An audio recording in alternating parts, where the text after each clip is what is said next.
ایک حافظ صاحب فارغ ہوتے ہیں، وہ حافظ صاحب فاسق بھی ہوتے ہیں، فاجر بھی ہوتے ہیں، انہیں نماز کے مسائل نہیں آتے، انہیں نماز کے مفسدات کا پتہ نہیں ہوتا، انہیں صحیح وضو کرنا نہیں آتا، غسل کرنا نہیں آتا، اور وہ آ کے تراویح پڑھا رہا ہوتا ہے، مصلی پڑھا رہا ہوتا ہے۔ ناراض مت ہوئیے گا، ہماری مسجد کمیٹی اس کا امتحان لینے کے لیے یہ نہیں پوچھتی کہ تمہیں کچھ مسائل پتہ ہے کہ نہیں پتہ، تم امامت کرو گے۔ وہ کہتے ہیں 2 رکعت نماز پڑھ کے سنائیں ذرا، ہم دیکھتے ہیں، ہمارے نمازی ٹیسٹ لیں گے آپ کا کہ آپ کیسا پڑھتے ہیں۔ یہ 2 رکعت وہ اخلاص کے ساتھ پڑھ لے، میرا تو حسن زن قائم ہو ہی نہیں سکتا۔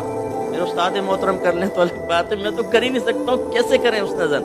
وہ تو فل ریاکاری کے ساتھ پڑھے گا تاکہ لوگ متاثر ہوں اور میری جگہ بن جائے یہاں پر، اور پھر ہم اس کی خوش الہانی سے متاثر ہو کر مصلی اس کے حوالے کر دیتے ہیں، کیا پڑھا ہے جی قاری صاحب نے یار، 20 منٹ میں 20 رکعت تراویح ختم، واہ کیا بات ہے، یعلم تعلم یعلم تعلم یعلم تعلم، ختم صاحب۔ تو جہالت کا عالم یہ ہے کہ کوئی ہم صرف حفظ کروا کے سمجھتے ہیں کہ ہو گیا معاملہ، اور وہ خواب دیکھ رہے ہوتے ہیں۔ اگر کوئی حافظ بیٹھا بھی ناراض مت ہو، لیکن نبی کریم صلی اللہ علیہ وسلم نے حافظ کے لیے جو فضیلت بیان فرمائی اسے مقید کیا ہے عمل کے ساتھ۔ رحمت کونین صلی اللہ علیہ وسلم ارشاد فرماتے ہیں کہ جس نے قرآن کو یاد کیا، پھر اس کے حلال کو حلال اور حرام کو حرام جانا، وہ بروز قیامت اپنے خاندان میں سے 10 ایسے افراد کی شفاعت کرے گا جن پہ جہنم واجب ہو چکی ہے۔ تو یہ حلال کو حلال، حرام کو حرام جانا تو بیچ میں سے ہٹا دیا۔ جس نے قرآن حفظ کیا 10 کی شفاعت کرے گا۔ حافظ آپ چھوڑو کے گھوم رہے ہیں، یہاں تراویح پڑھائی، 27ویں میں شیو کر کے زمزم پہ پہنچے ہوئے بہنوں کی زیارت کے لیے، طارق روڈ پہ پہنچا ہوا ہے وہ یاترا کرنے کے لیے پوری رات۔ یہ حال ہے ہمارا ناظرہ۔ اس کے بعد 6 کلمے، ایمان مفصل، ایمان مجمل۔ یہ 6 کلمے نبی کریم سے منقول نہیں ہے، تو بات کی ایجادات ہیں۔ ایمان مفصل، ایمان مجمل بات کی ایجاد ہے، یہ بھی نہ یاد کریں آپ 6 کلمے۔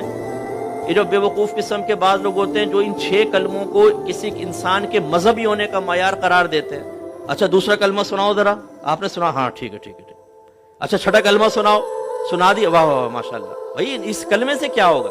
اچھا ترجمہ پوچھ لو ذرا، رٹا ہوا ترجمہ بھی سنا دے، تشریح پوچھ لو ذرا، کچھ پتہ نہیں۔ تو سمجھانا یہ مقصود ہے کہ ہم لوگوں نے اس وقت جہالت اتنی عام ہے، اور وجہ اس کی کیا ہے کہ ہم نے چند چیزوں کو دین کا نام دے دیا۔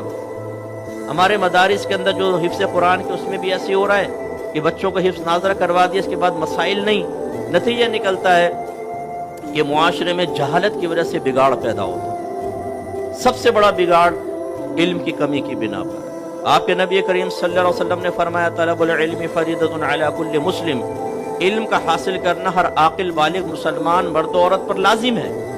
لیکن چونکہ ہمارے اندر ایک تحریک بغاوت اٹھ چکی ہے، آج اگر آپ کی گورنمنٹ آف پاکستان یہ اعلان کرے کہ جو فرض علوم سیکھے گا اس کو فرض علوم کے بینیفٹ ملیں گے پر منتھ 1 لاکھ روپے، جو اس فرض علوم کا حامل ہوگا ہر مہینے 1 لاکھ روپے بینیفٹ ملے گا، وظیفہ ملے گا۔ آپ دیکھیں ہم میں سے ہر ایک ڈھونڈ رہا ہوگا یار فرض علوم ہے کیا، ہمیں بتاؤ کیا ہے فرض علوم۔ لیکن جب اس کا اعلان نہیں، آپ کے نبی نے فرمایا علم حاصل کرنا فرض ہے، تو ہم اتنی بھی زحمت گوارا نہیں کرتے کہ گھر کا سرپرستی کم از کم، بیٹا ہل نہیں کرتا، ایسا نہ اوپر چلے جاؤ تم سیدھا شو، تھوڑا سا جم کے بیٹھ جاؤ، ہل رہا ہوں ڈسٹرب کر رہا ہوں۔